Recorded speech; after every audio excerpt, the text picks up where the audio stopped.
Everything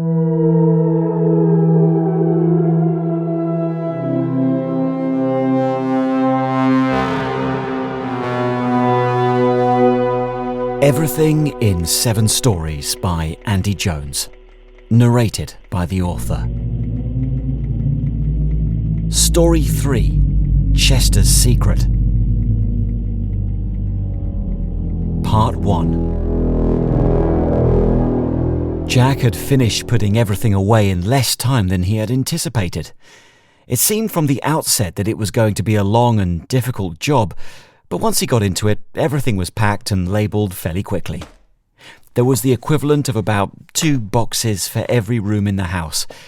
It was hard work, but rewarding. He knew that Chester would appreciate it, and that's all that mattered to him. Chester's family were coming down later that afternoon, possibly early evening. Speaking to Chester's son on the phone, it sounded like coming down was a real inconvenience to them, especially as they'd already been down to Surrey from Birmingham a week before in order to attend the funeral. Jack had asked them if there was anything he could do to make things easier. Chester's son Ralph just said, "Well, yeah, if you could box some of the old man's stuff up for me before we get there, we'd really appreciate it." Jack had heard the lack of assiduousness in Ralph's voice. He could see it on his face too. At the funeral, Ralph seemed to be preoccupied with his family, who were mostly interested in sightseeing and checking out a West End show in London rather than paying respects to Chester, and it felt like Ralph couldn't care less either. Jack translated that Ralph just wanted him to get the junk out of the way before they had to come back there. The will was read out on the day after Chester's funeral. Though he wasn't a family member, Jack was asked to attend. Apparently there was something in the will for him. Ralph and his family were there too, and judging by the smile on Ralph's face, he certainly got what he wanted. Chester had left him everything. He was his only child after all. The house and all the possessions were left to Ralph. That is, every possession but one. They had made provisions to sell the house as soon as possible. All of Chester's possessions, without an immediately obvious value, were just going to be junked. Ralph had asked Jack if he'd be so kind as to put a call in with a good local estate agent, which Jack obliged. And that was it. Jack looked around one last time.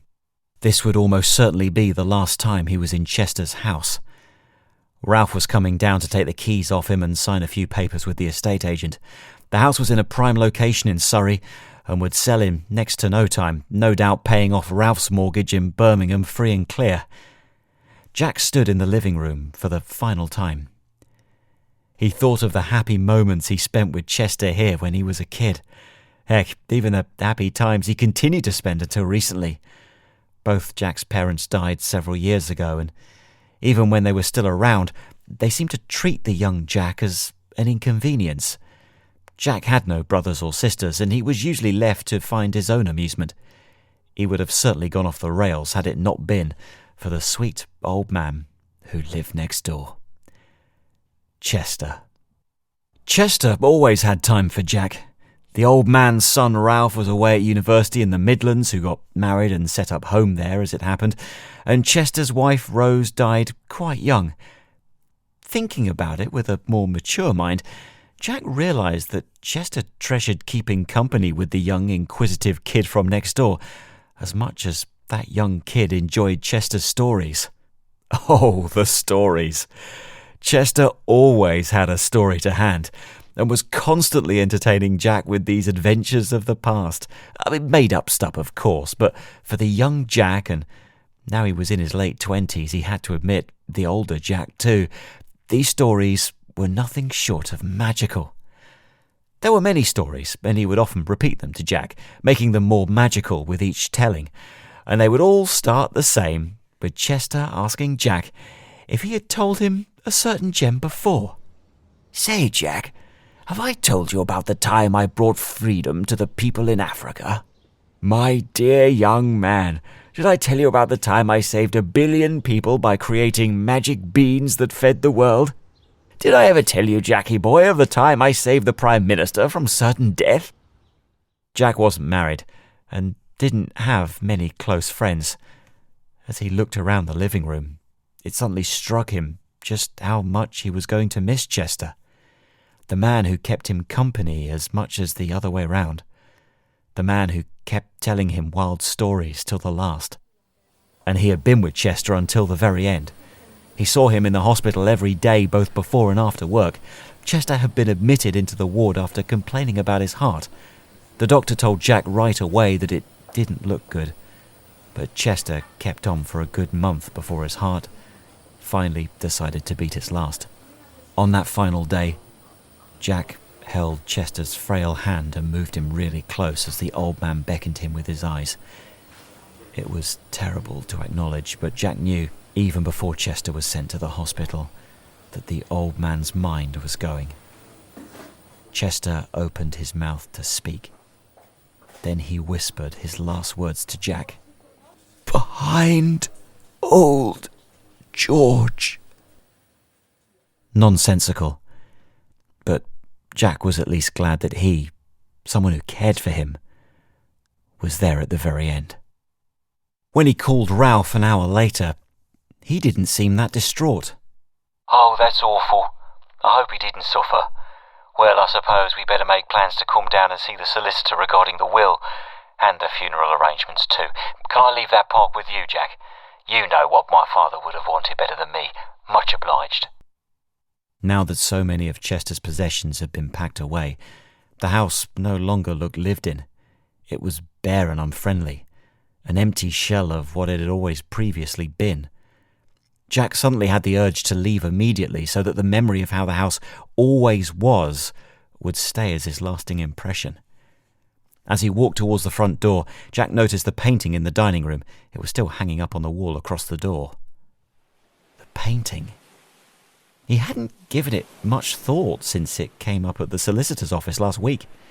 Chester had given everything to his son Ralph, except this painting. The painting was specifically left to Jack. It wasn't much of a picture.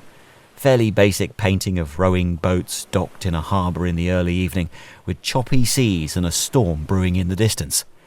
While it was an original and not a print, it certainly wasn't worth anything, and as far as he was aware, it didn't carry much sentimental value to Chester, though he had owned it for as long as Jack had known him, and that was more than 20 years.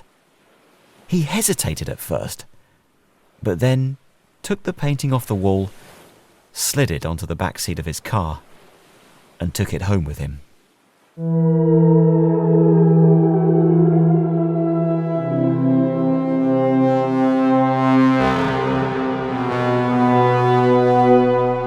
Part 2. Jack was slouching on the sofa, barely paying attention to the news on TV. They had run some special report on a pharmaceutical company in New York that had gotten into trouble over a dangerous testing it was doing in secret to children, or something like that. It all seemed a little overblown, but that didn't stop the banner of Corporate Trial of the Century blazing over the screen. As the story wound down and the foreign affairs correspondent waffled on about the impending crisis with Brazil and how the Southern American nation was goading the UK or something, Jack finally switched off. He was feeling bad about leaving Chester's house for the last time and didn't want to be dragged down any further thanks to things he couldn't control in the news. Earlier that night, just as he was getting his dinner out, typical, Ralph had turned up with his wife. Mercifully, Chester's son and daughter-in-law appeared in no mood for a chit-chat. As soon as Jack gave them his set of keys to Chester's house, they couldn't leave fast enough. As they were making their way out, Jack quickly inquired about the painting. "Are you sure you guys don't want this? I'm not really sure why Chester left it to me." "What?" Ralph eyed it up momentarily, wondering if it would be worth something. He quickly assessed, rightly, that it was devoid of any real value. "No, you keep it. The old man obviously wanted you to have it. Hang it up somewhere nice, maybe in your lounge. Brighten the place up a little. Bye." And with that, they closed the door behind them. Jack would never see them again. That was something, at least. The painting. Why had Chester left it to Jack? Jack had placed it on the carpet, leaning up against the living room wall. He hadn't got any hooks to hang it up with and wasn't entirely sure that he even wanted to. It wasn't an ugly picture. The painting was reasonably well done, he supposed, but it wasn't anything special. Even as a youngster, Jack hadn't paid it any attention, and thinking back, Even Chester only mentioned it to him once. What had he said? Something like the fact that he had bought it from a market seller in Twickenham many years ago for no more than a few bob. The painter was selling his own stuff, and for whatever impulsive reason, Chester thought it was a nice scene. Jack wasn't sure why Chester would have taken to it. It was a painting of a series of rowing boats moored in a harbour with a storm gathering in the distance. The boats were nothing special. Most of them were depicted as being a little rough, the paint chipped off in places after a lifetime of use on the seas. According to Chester, when his wife Rose saw it for the first time when he got back from Twickenham, she simply stated that she'd find space for it. Not the most ringing endorsement. Leaving Jack this picture was a strange thing to do indeed. He wondered if this was simply another sign of Chester's failing faculties. Maybe Chester didn't even realise he was giving it to Jack. Maybe he meant to give Jack something of more value, but got confused. Jack didn't mind. He only ever wanted Chester's friendship in life. He wanted nothing from him in death. It was odd, though, that, according to the solicitor, Chester had made this specific amendment to his will only 3 months before his death. Previously, the will just left everything to Ralph. The exception of this painting to Jack was a very new addition to the will. Jack knelt down and looked at the painting.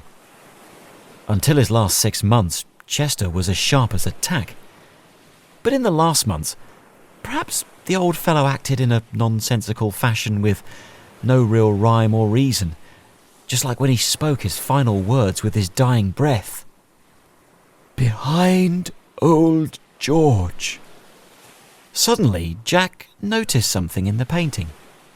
He'd been staring at it for so long, but only now did he really see it.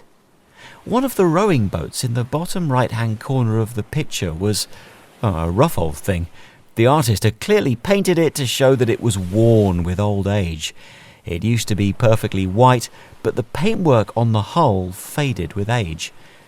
There was a blue rim around the edge of the boat, and in little writing, its name painted on the side. Old George. Behind old George. He took a sharp intake of breath. Almost instinctively, Jack turned the picture around. He looked at the bottom right-hand corner of the back of the painting. Nothing there.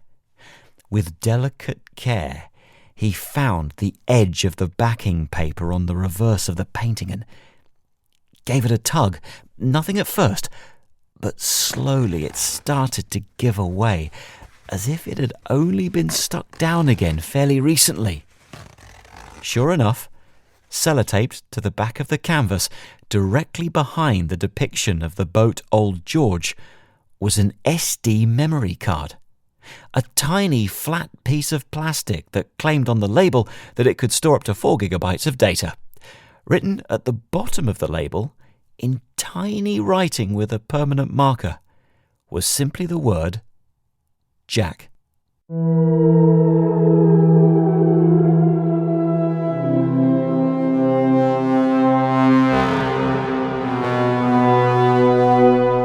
Part 3. Jack had fired up his laptop within a minute of discovering the SD card.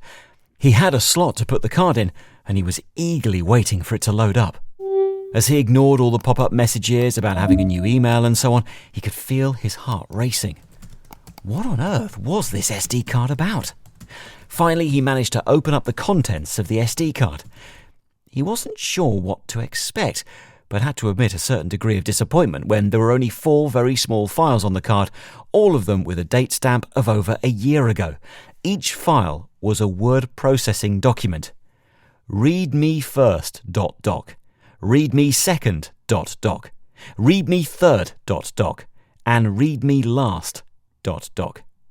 Out of a mischievous instinct, Jack double-clicked on readmelast.doc right away, but a dialog box just appeared requesting a password.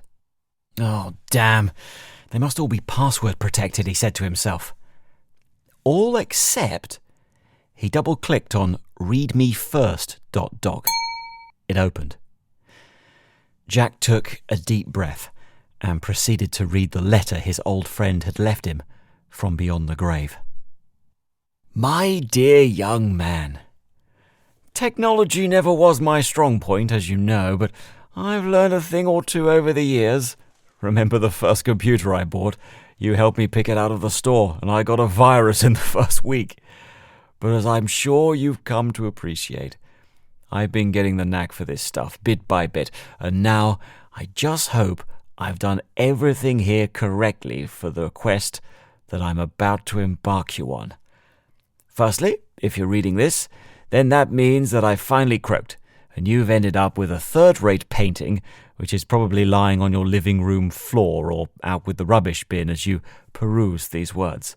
Well, congratulations, you've already completed your first task, getting this SD card.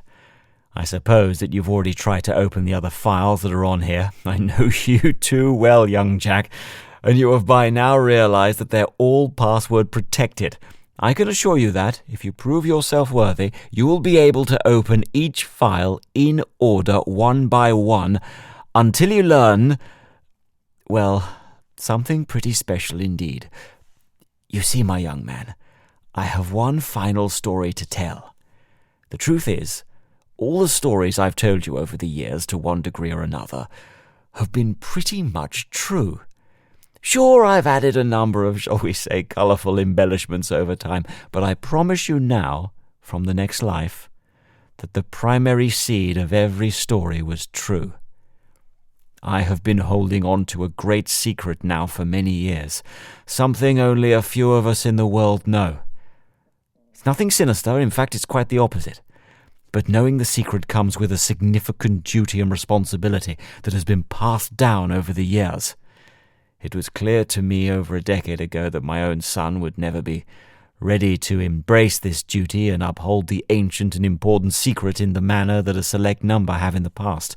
But you, my dear young man, you certainly could. Of that I am absolutely sure. It has been customary over hundreds of years that this secret remain intact by guardians of the truth in order to continue the gradual liberation of the human race. But in order to be privy to this secret, one must be prepared to be a guardian of it. And to become a guardian of this secret, one must prove themselves worthy. And this is the challenge I offer to you, Jack. Are you ready to become all that you can be? Are you ready to take on a duty of such great importance and never reveal its secret to anyone? If not, then I understand. I am asking you to take an incredible leap of faith. But if you feel ready and are okay with proving your worth, then I ask simply that you answer this question. What was the name of the professor that I helped feed the world with? If you can answer that, then you can unlock my next file. Your friend, even in death, Chester.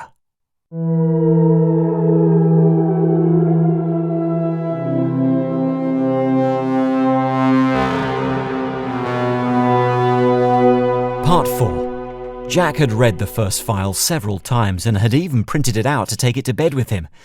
But now he had pored over it for hours. He was exhausted, yet he could not sleep. The frustrating thing is, the answer was a simple one. He knew it right away. What was the name of the professor that I helped feed the world with? That was Professor Winkleman. He remembered Chester telling him that story countless times. It was one of his favourites. Well, my dear young man, there was once a profoundly wise scientist called Professor Winkleman. Winkleman was a true genius. He wanted to create a magic seed that would grow and feed the world. His heart ached for the solution to his magic quest.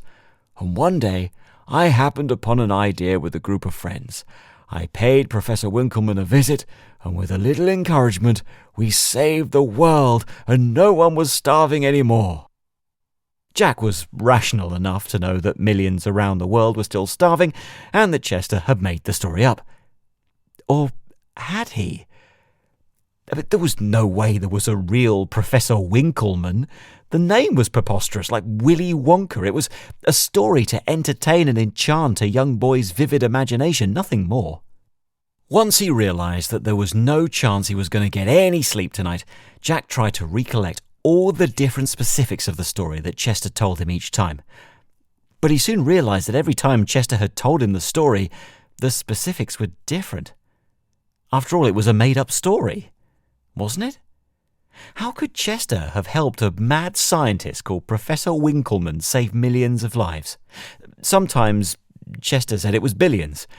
He sometimes said he got knighted for it, or that he won a Nobel Prize for his efforts. The young Jack didn't even know what a Nobel Prize was, but it had sounded cool. Before going to bed, Jack had tried the obvious stuff. He entered Winkleman's name into the password dialog box of the second README file. He tried every variation that he could, sometimes including the label Professor, sometimes not, sometimes with the correct letters in uppercase, sometimes all lowercase, but nothing worked.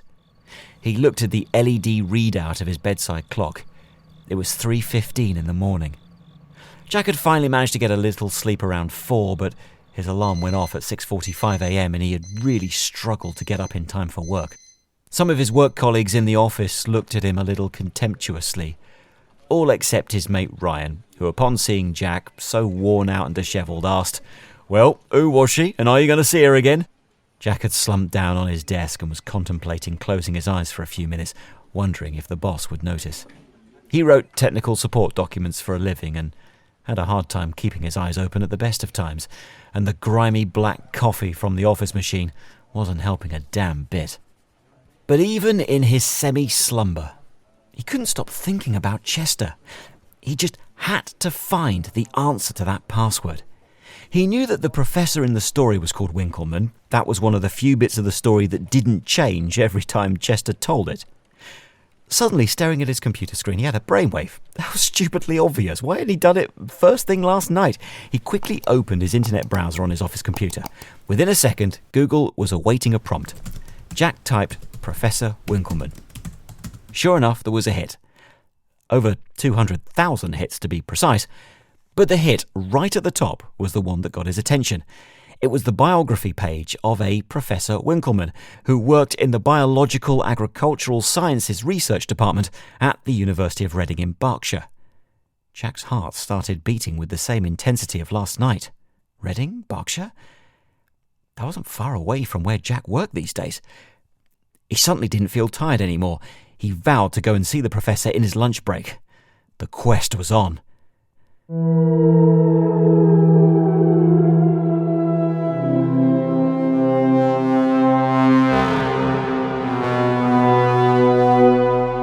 Part 5. The University of Reading was much larger than Jack had guessed it would be.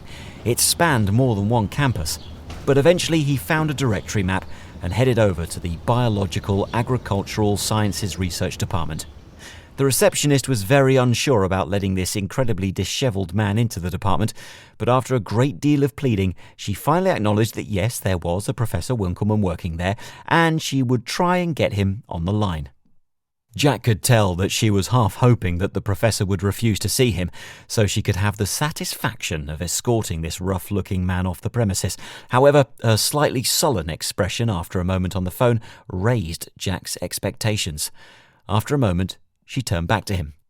"Professor Winkleman says he does not know who you are and that he's awfully busy, but he says he will see you now, as long as it's quick."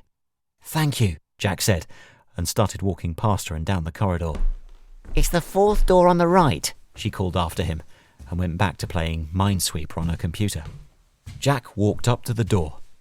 Professor R.D. Winkleman, and a lot of letters that Jack didn't understand next to it. He hesitated before opening the door. Was he in over his depth a little here? What was he going to say when he walked through the door? What was he really doing here? "Come in," said a fairly friendly voice on the other side, before Jack had even had a chance to knock. Professor Winkleman's office was a mess, but Jack got the sense that there was an organisational structure to the chaos. "Pull up a pew," the professor gestured to the seats across from his desk. "Thank you," said Jack, sitting across from the professor. Winkleman was clearly in his late 50s, but seemed to possess a youthful vitality that Jack couldn't quite nail down. The hair on the temples of his head was going grey, and the face had certainly not aged well, but there was something else. Something in his smile, maybe? "I'm only letting you in because I'm a pushover," the professor said. "I've told most of your fellow press hacks to book appointments from now on, especially as we're so close to getting everything ready." "Oh, I'm not a member of the press," said Jack. Winkleman frowned. "You're not?" "No, sorry. I didn't want to give you that impression. I'm actually not that sure what it is that you do here, if I'm honest." Jack didn't get a chance to carry on. The smile on Winkleman's face had now totally vanished. "You're not press? Then I'm very sorry, but I'm really swamped under here," he said, standing up and gesturing towards the door Jack had just stepped through. "I'm going to have to ask you to leave." Jack was going to protest, but thought better of it. This was clearly a busy man, and what on earth was Jack doing there anyway? On the back of a silly story that an old friend had told him. He suddenly felt very embarrassed. As Jack headed to the door, he muttered, "I tried Chester." "Wait," said Winkleman. There was a sudden seriousness in his voice. "What did you just say?" "Oh, nothing. Just muttering to myself," said Jack apologetically. "Did you say Chester? I thought that's what I heard." Jack nodded. Where was this going? "Chester as in Chester Smith?" Jack couldn't believe it. Did Professor Winkleman really know who Chester was? The cup of tea that Professor Winkleman had given Jack was now cold, but he didn't care. They'd been talking for a while about Chester. It was mostly Jack doing the talking about Chester's life and how he had only been living down the road in Surrey and how he had died very recently. That seemed to upset Winkleman a bit. "Oh, I'm really sorry to hear that. Chester, if it's the same Chester I knew, he was a great man." Jack finally seized the opportunity to ask some questions of his own. "And how exactly did you know Chester, Professor?" "Know him? I can't say I knew him really, but I'll certainly never forget him." "I don't understand." "Let me tell you the whole thing. It was over 20 years ago. I was a junior scientist trying to get grants and research money. I had a theory, admittedly with a lot of holes in it, about creating an ultra-resilient GM crop. And I'm talking about one that's even more advanced than the stuff the great Norman Borlaug had created." "Who's Norman Borlaug?" asked Jack. "Oh, he's one of the pioneers of the genetically modified revolution. He created GM crops that have helped feed millions, billions even." "And you were trying to do something similar?" Yes, but on a whole new level. Lots of others were trying to do it too. They still are, in fact. But we've all had trouble trying to get the chemical balance right. Even so, with the pennies of funding here and there, I was close to success, but still so far away." "And how does Chester fit into this?"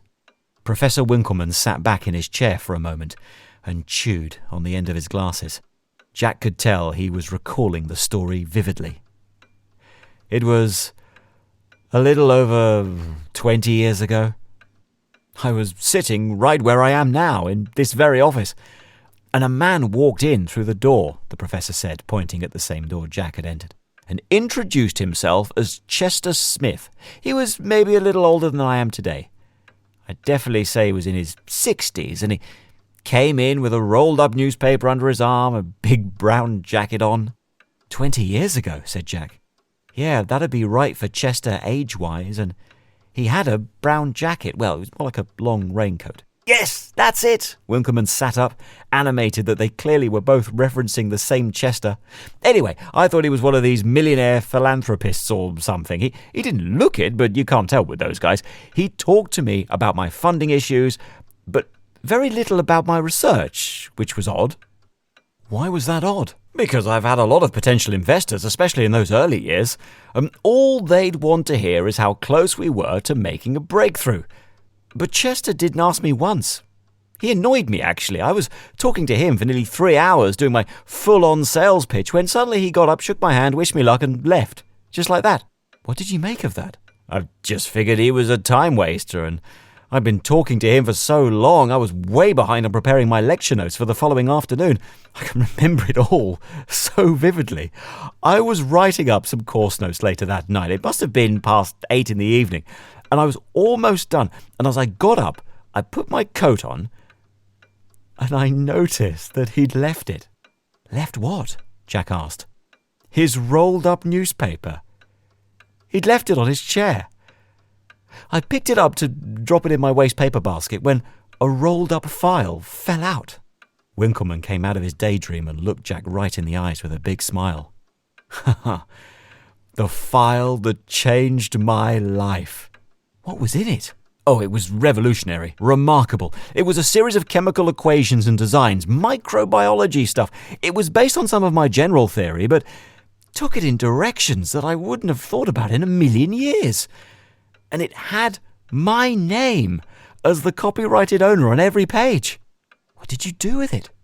Oh, well, I put it to work, said Winkleman. Tested every equation. They all worked. It advanced my work to levels I could have only dreamed of.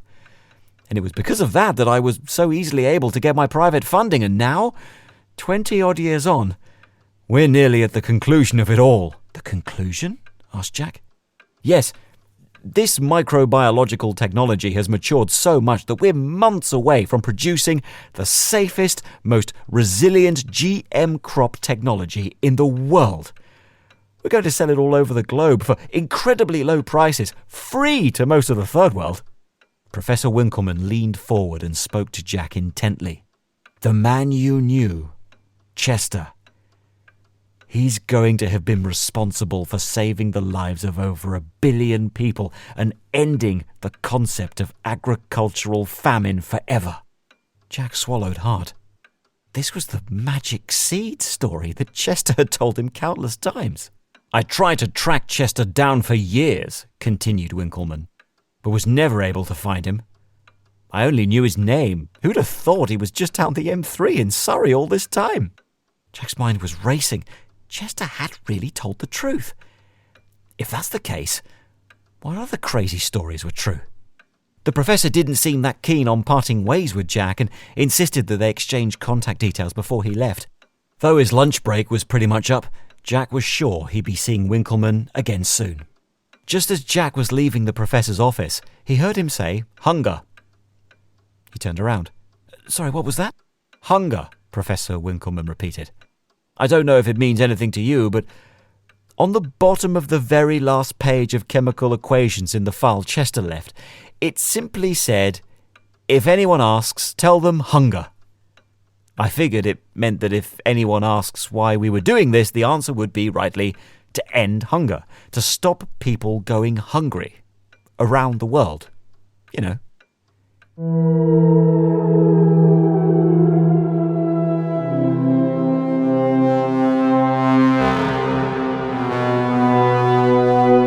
Part 6. It had to be the longest afternoon at work that Jack had ever experienced. It seemed like every time he looked up at the clock on the wall near his cubicle, it had slowed down just a little. He had tried to bury his head in his work, but couldn't concentrate on anything other than the second README file on Chester's SD card. He had the right password, he just knew it. At exactly 4:58 p.m, Jack had his coat on and was heading out of the door 60 seconds later. He couldn't even recount the drive home. Every turn into each street brought him closer to home, and as he got closer, he could feel his heart pounding with increasing intensity. Back home, within 3 minutes of coming through the front door, Jack's laptop was booted up. He double-clicked on the file named readmesecond.doc and typed hunger into the password dialog box. The file opened. He couldn't believe it. It was the right password. If anyone asks, tell them hunger. It seemed that Chester was quite the forward planner. Despite all his impatience, Jack took a minute to clear his head. He even got up and grabbed a Pepsi out of the fridge and sat back on the sofa, his glowing laptop in front of him. "Okay, Chester," Jack said to himself. "What have you got for me next?" "My dear young man, so you found Professor Winkleman then? Well done. I had a feeling you'd do it if you were determined enough. It must have taken quite some initiative, dear boy, not to mention about 30 seconds on Google. It's funny, no one believed the poor professor's story about the funny old man who turned up with those documents that will help so many souls. Even now that you've probably told him everything about me, they probably still won't believe him. But that's okay. Professor Winkleman deserves all the credit. He was pretty much spot on about his GM crop theory. As for myself and the others who share my secret, we just needed to give him a friendly nudge in the right direction. Well, how about that? A few colourful embellishments aside, and it turns out that one of crazy old Chester's stories was true, huh? And you know what else was true? Of all of my stories, one was your favourite. The superfluities on this one were rather extreme, granted, but the heart of the story was just as accurate as the one about me helping feed the world. I speak no lie to you, my dear young man, when I say that I once liberated a whole people from tyranny. And it was pretty easy. In fact, it's amazing what a little positive reinforcement will do. If you'd like to know more, I'm sure Mr. Zizi Mbutu at the Uganian embassy could illuminate things for you. He didn't know me, not really, but I imagine that he'd have quite a tale to tell. A tale of a mysterious Englishman, perhaps? Though he doesn't know it as such, I'm certain that Ambassador Mbutu would even be able to spread a little light on your next problem that I've set you. Namely, the password you need to unlock the third file on this memory card. Good hunting, my dear young man. Chester.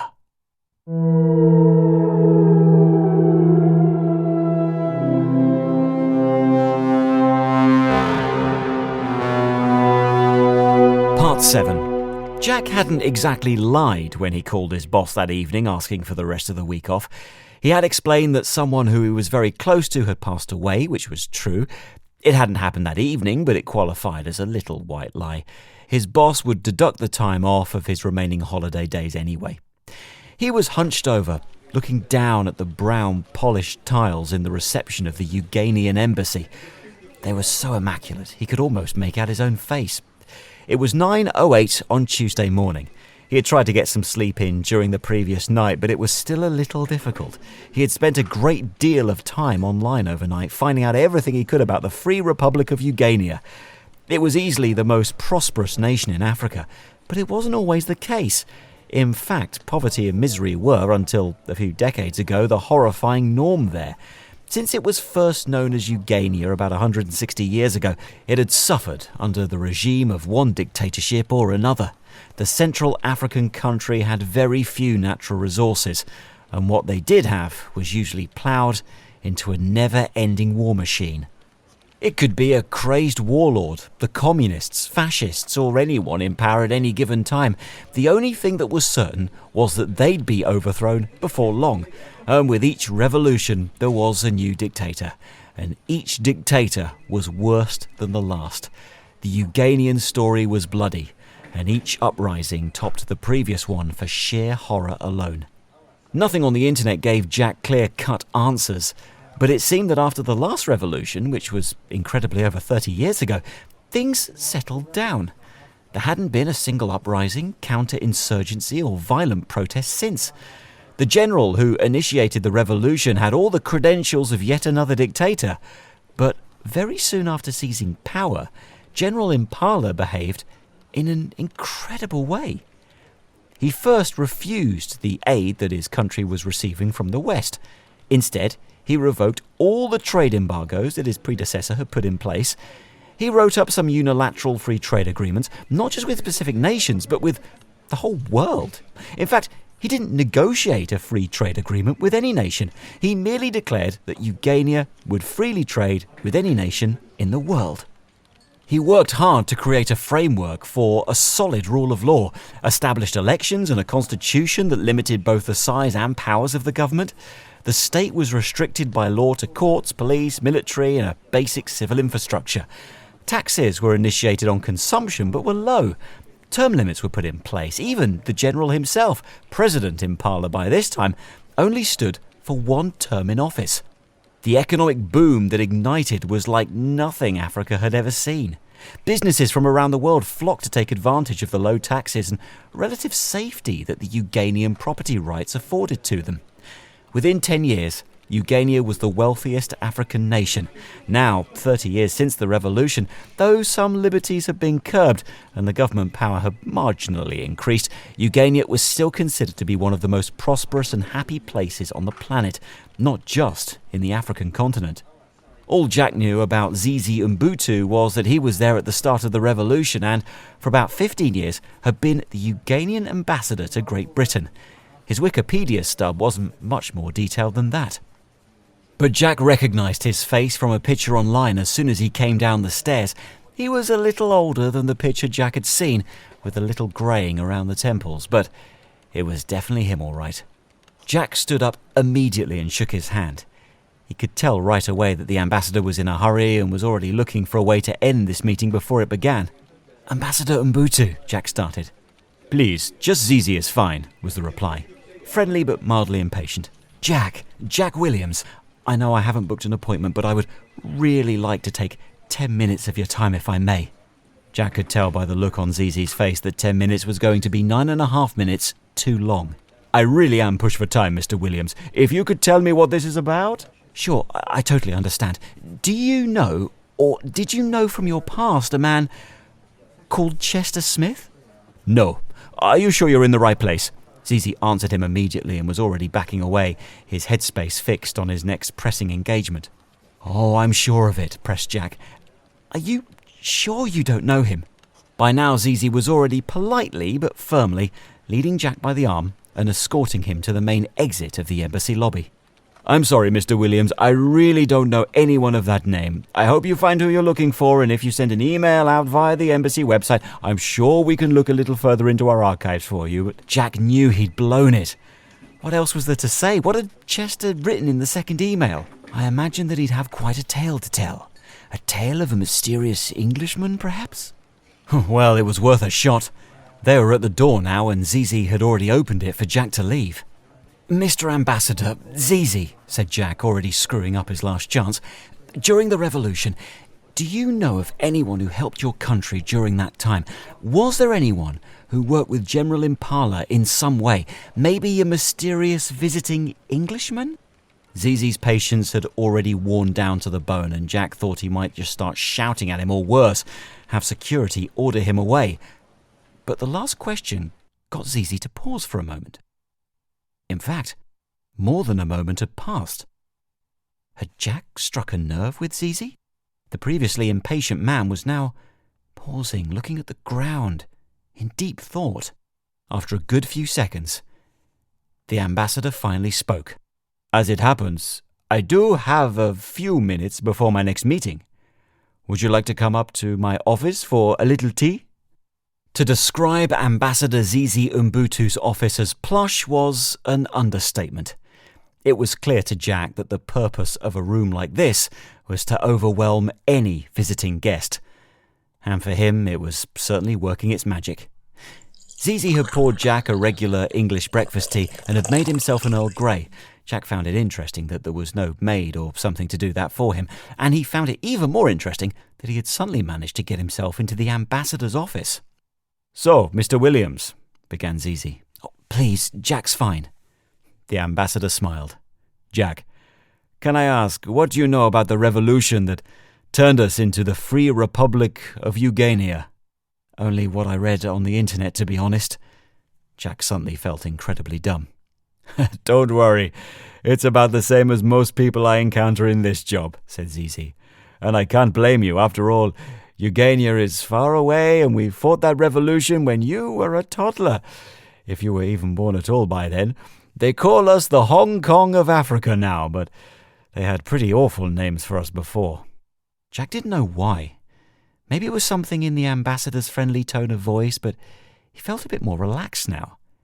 He let the pause fill the room, willing Zizi to continue. "Just over 30 years ago, General Impala was a ferocious force in our military. He was top brass, as you English say. By the sheer force of his personality, he rallied so many to his side. The previous government, the communists back then, had oppressed many of us. We were starving and yet still ready to fight. None of us knew what the outcome would be, but after nearly 4 months of brutal fighting, we finally took control. When I say we, I mean, of course, General Impala." He glanced over at the large bust of the general, standing imposingly by the window. "I was one of the general's chief subordinates. The communists, they had killed my whole family, denounced them as fascist saboteurs because my father took several loaves of bread from a state wagon. He stole them just to feed our family for a few lousy days." Jack was feeling uncomfortable again. He could see Zizi's eyes welling up. His voice had broken slightly. Clearly these moments were still too vivid for him. The violence, the hatred, the horrors. Not just of the last regime, but of what we all did to overthrow it. It was just... He couldn't finish his last sentence. Jack didn't want him to either. "And what happened once you and the general took power?" he asked. "Then, the hunger in our bellies was replaced with hate. We all wanted revenge. The capital city was laying in ruins, but that was not enough. I still remember it so clearly. General Impala was in the cabinet office of the last regime. There was still blood on the walls. He was telling all of us that in that room how it was our time. It got us all riled up, telling us how he would crush the remaining members of the old regime and instill a new kind of order and force, the likes of which the Uganian people had never seen before." That's when the man walked in. "What man?" "I never knew his name. A stranger. He was white, and I hadn't even seen a white face before at that point. Not actually in Eugania, at least. He had this long brown jacket tucked under his arm, and he was wearing sunglasses, almost like he was on holiday. It was crazy." Jack swallowed hard. Long brown jacket. It was Chester. "And what did you do?" "What did we do?" said Zizi. "We raised our guns. We had no idea who this man was or where in the world he had come from, but he was in the wrong place. He was 10 seconds away from death. General Impala was furious. He screamed, 'Who is this man?' And the man just walked a couple of steps closer to the general when, with a big smile, just said, 'A friend.' It was an English accent, just like yours, Jack. I remember it so clearly. None of us knew what to do. We should have opened fire by now, but there was something about him. I don't know." Jack could tell by the look on Zizi's face that he was lost back in that moment and time again. The general was taken aback too for a moment. "But then he was having none of it," Zizi continued. "He screamed, 'We don't need any imperialist friends. You made a big mistake coming here, old man.' He got right in the man's face with his AK-47. "And what did the old man do?" "He got closer still, then took off his sunglasses and looked the general right in the eyes. He was a dead man, but he just smiled again. The silence was deafening. At first I was angry when this white man turned up, and after that I was afraid, but then, at that moment, then I felt unsure." "Did this man say anything to the general?" "Yes, he just said, 'Could I have a moment of your time, General, alone?'"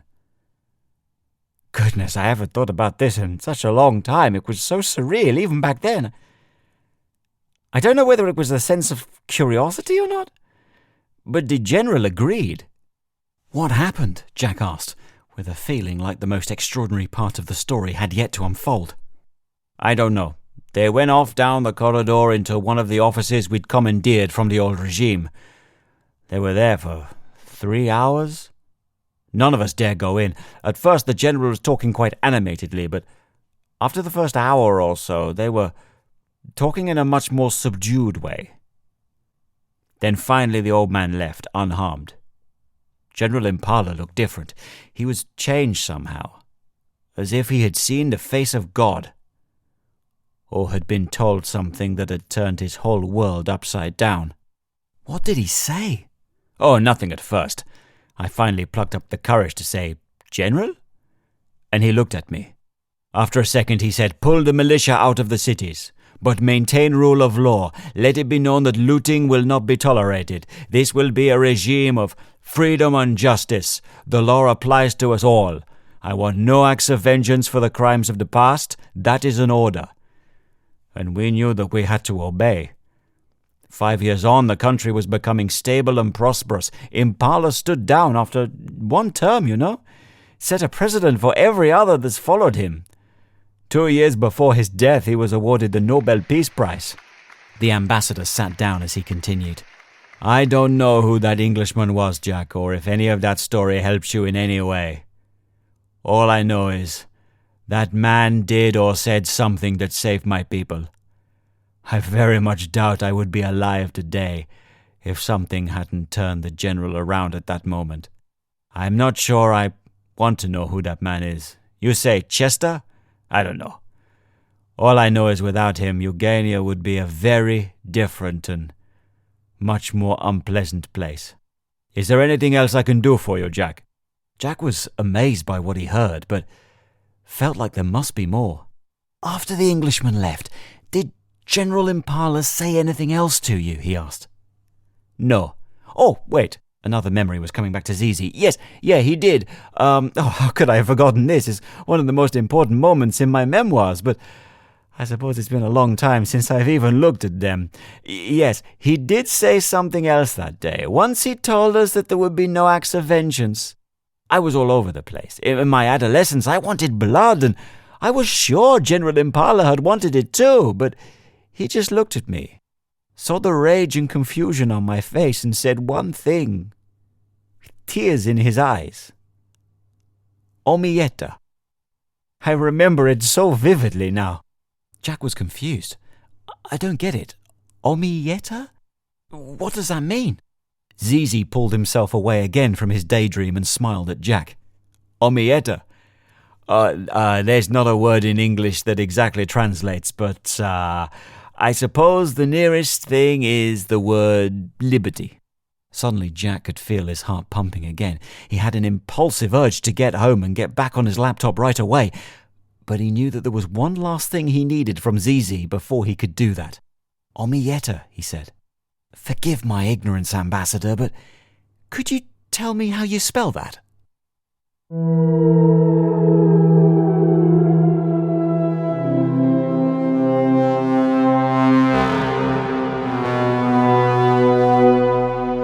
Part 8. Jack had learned how to spell Omieta off by heart by the time he got home, reading and rereading it on the train.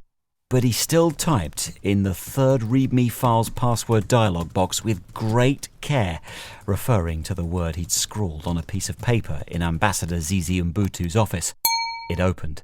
Jack felt so close to the truth, but still had no idea what the truth would be. Dearest Jack, congratulations at getting the password from the ambassador. Or maybe you just read it as the first volume of his memoirs. Either way, I had every faith in you, of course. 3 down, 1 to go. It saddens me that I'll never get to hear what you made of Zizi. He's a good man with a kind heart who, thankfully, has had the opportunity to serve his country well. Until he met you, assuming he now has, he and General Impala never knew who I really was. And Zizi would have never known what I said to the general. Impala was a good man, just consumed with rage. And rage makes us all act in illogical ways. Sometimes you have to meet that rage with love and compassion. It's the only surefire way to defeat it. Well, your ability to seek out the truth is commendable, Jack. It may serve you well in what I'm proposing you do with your life. But you have just one more task to complete before you find out exactly what I am suggesting you take on. Before that, as you've come so far, it would be unfair not to enlighten you somewhat. It's time you learned in broad strokes what I've been doing and what I have done on and off with my life. You've probably guessed by now that I was not quite the corporate insurance salesman I professed to be in my working life. I did, however, spend great amounts of time away on business. But that was business of a very different nature. I had a different calling than that of corporate insurance, though maybe it wasn't that different after all. A kind of humanity insurance, if you will. It is a calling which maybe you would feel comfortable following too. But I can't make that decision for you. You must learn the whole truth and then decide. And that truth is closer than you think. My final request is that you find the First Lord's aid. Sir Robert was the first, but who came first from 63 to 67? Good luck, my dear young man. Chester.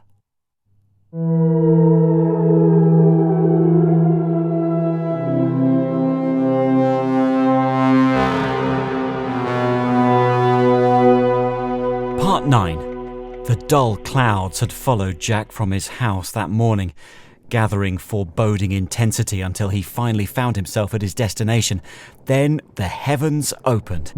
He was becoming aware of the windows of his car misting up, the windscreen wipers doing little to clarify the imposing gate he was facing.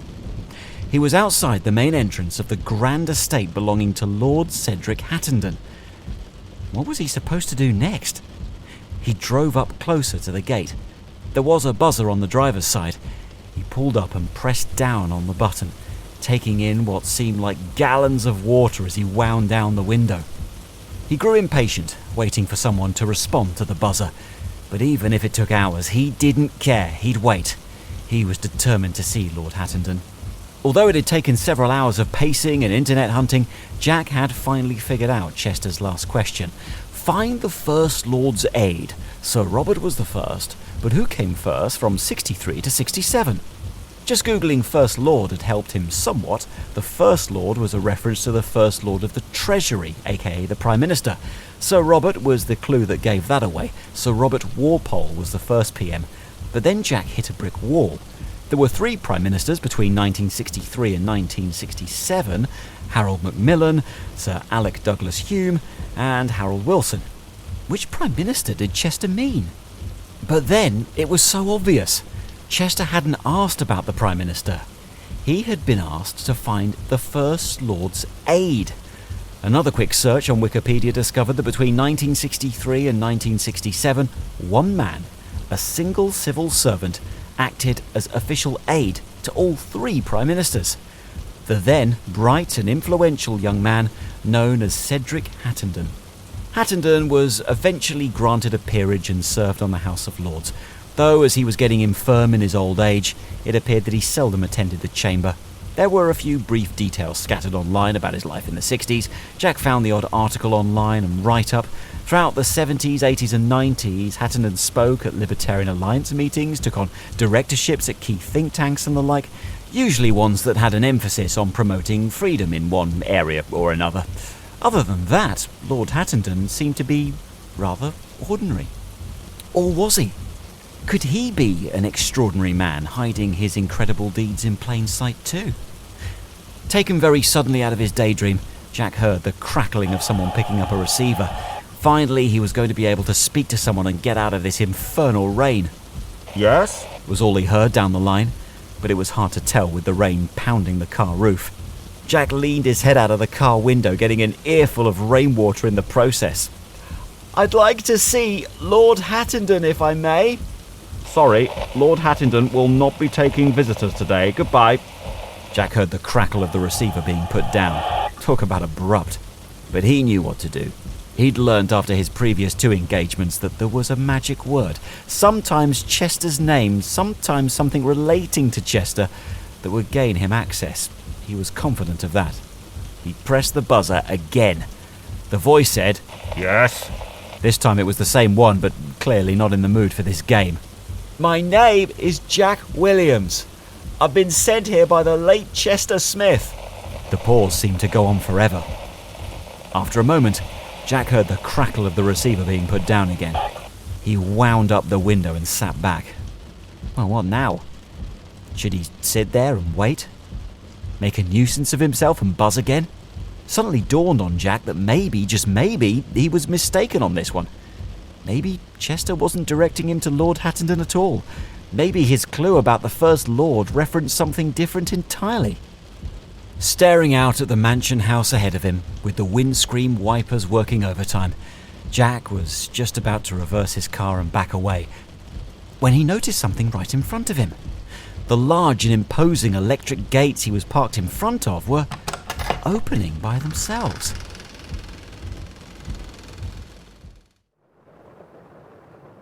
Jack was grateful for the towel offered to him by a fairly snooty assistant, the same man Jack suspected he talked to on the intercom out in the rain. He dried his hair and in vain tried to make himself more presentable. A young man in a pinstripe suit came into the reception room Jack had been directed to a few moments before. "Mr. Williams, Lord Hattenden is ready to see you now. Please follow me." Jack placed the towel on a nearby recliner and followed the pinstriped man through the grand hallway and towards a large set of double doors on the ground floor. The whole place looked like a National Trust home that Jack had visited a few years ago. In a somewhat showy way, the man in the suit opened the doors and beckoned Jack through and shut the doors behind him. Jack found himself alone in a huge study. It was chock full of dusty old books, a bust of Adam Smith and others Jack couldn't identify, and at least 3 antique desks. He suddenly had an unnerving feeling. Was he alone here? "Come closer, young man." Jack nearly jumped as he heard the words being spoken. At once he noticed the back of an old man's head sitting on a wheelchair down the other end of the large room. Lord Hattenden.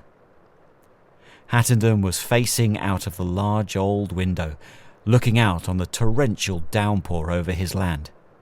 He turned as Jack got closer. Hattenden's wheelchair looked positively Victorian, with a tartan blanket keeping his legs warm. He had kind eyes, partially masked by large, thick lens glasses. "Please sit, Mr. Williams." His voice was frail, but compassionate in tone. Jack did so.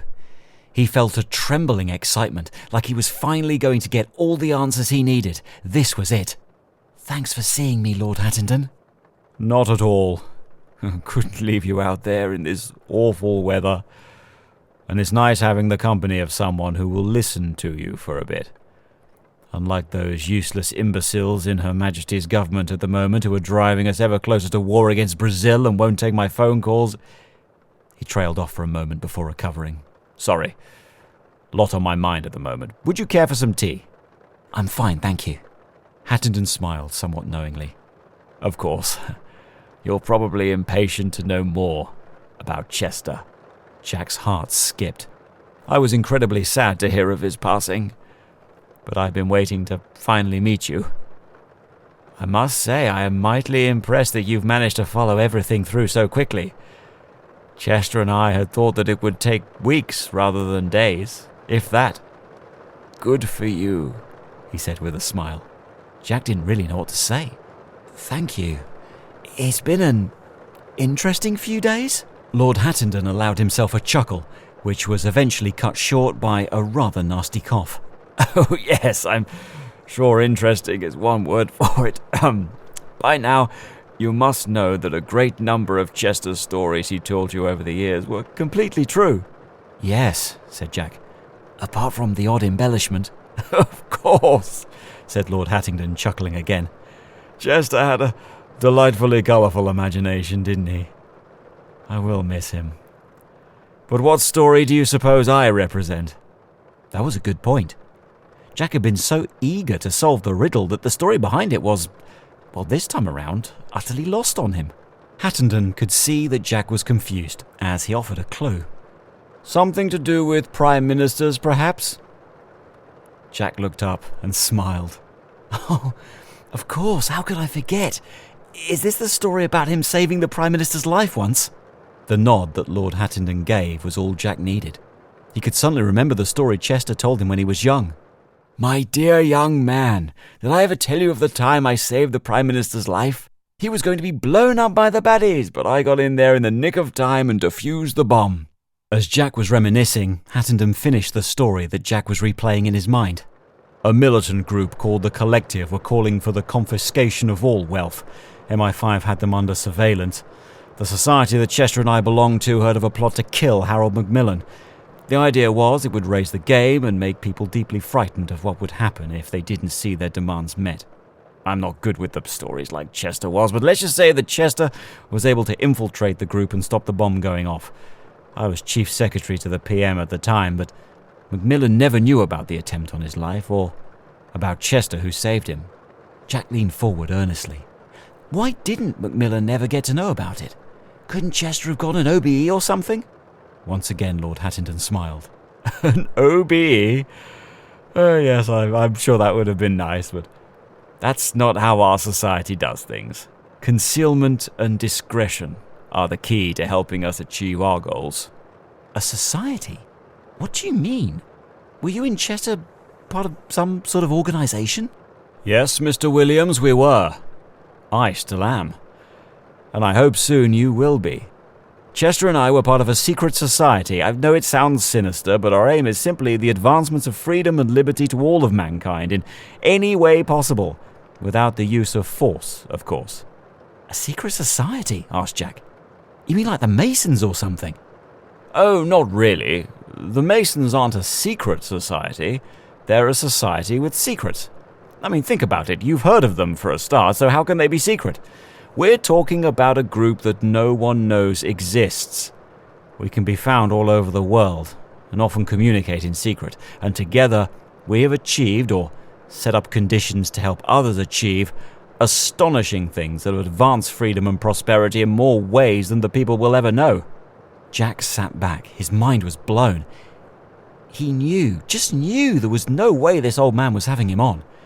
He had already heard so much from both Professor Winkleman at Reading University and Ambassador Zizi Ubuntu at the Uganian Embassy to know that the former Prime Ministerial aide was telling nothing but the truth. The idea for you was simple, continued Lord Hattington. Chester knew he was not much longer for this earth and needed a successor. Before one of us dies, we need to pick someone who could, in theory, take our place. That's how it works.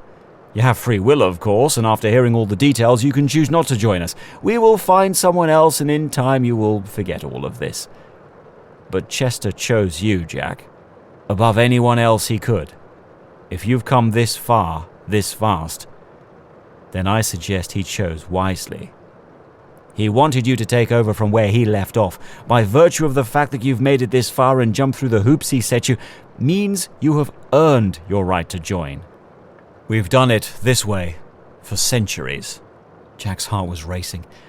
It all seemed too remarkable. He felt like he needed to be alone, to think this over. Was this something he should even be thinking about? What would I have to do? He finally asked. How do I even know if I want to join this club of yours? Chester will tell you all you need to know. How can Chester help me? The old man smiled again. Fellowship.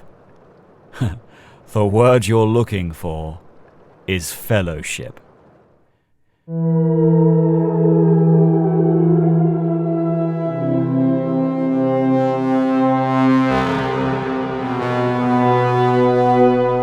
Part 10. The drive home had given Jack the time he needed to calm his nerves. He had to admit the whole thing had made him panic a little. Lord Hattington didn't pull any punches. He was keen to let him know that the duty implied by joining this secret society was a life-changing thing.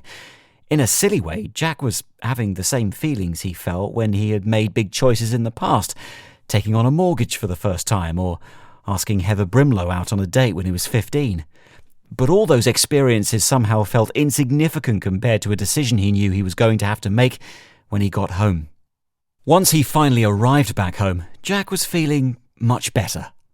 There was a little anxiousness, but most of it had gone. The weather had been kind as he was leaving Lord Hattington's mansion, and now as he was home, the clouds were white in the sky and were breaking up to shine light from the beautiful blue above. Jack looked at his laptop. He went to switch it on, but paused. He instead popped into the kitchen and got his bottle of whiskey from out of the cupboard, a present from last Christmas from Chester. He poured himself a glass, then another. Once he got back into the lounge and the laptop had booted up, Jack inserted Chester's SD card and double-clicked on the file readmelast.doc. The password dialog box popped up again. Jack took a deep breath and typed fellowship. The file opened. After reading the final document, he closed the laptop down and stared out of his window. The rain had now completely passed. The sun was coming out. He grabbed his coat and went for a walk, finding his legs taking him to the street of his childhood, outside Chester's house. Removal men were taking Chester's possessions out from the house Jack had spent so much time in as a kid, and as an adult. Jack couldn't believe it. Lord Hattenden was right. In the last file on the SD card, Chester had told Jack everything he needed to know. It wasn't the whole story. No doubt that would come with time and with Lord Hattenden's help, and the help of others as yet unknown. But it was enough for Jack to know the truth. He finally understood Chester's secret. Jack had also finally understood what his duty was, and the moment he realised it, standing outside the old man's house, he instantly agreed in his heart to uphold that duty for the rest of his life. But what was that duty? That was now Jack's secret. That was Chester's Secret. Story 3 from Everything in 7 Stories, written by Andy Jones and narrated by the author. This is a Gold Pictures production.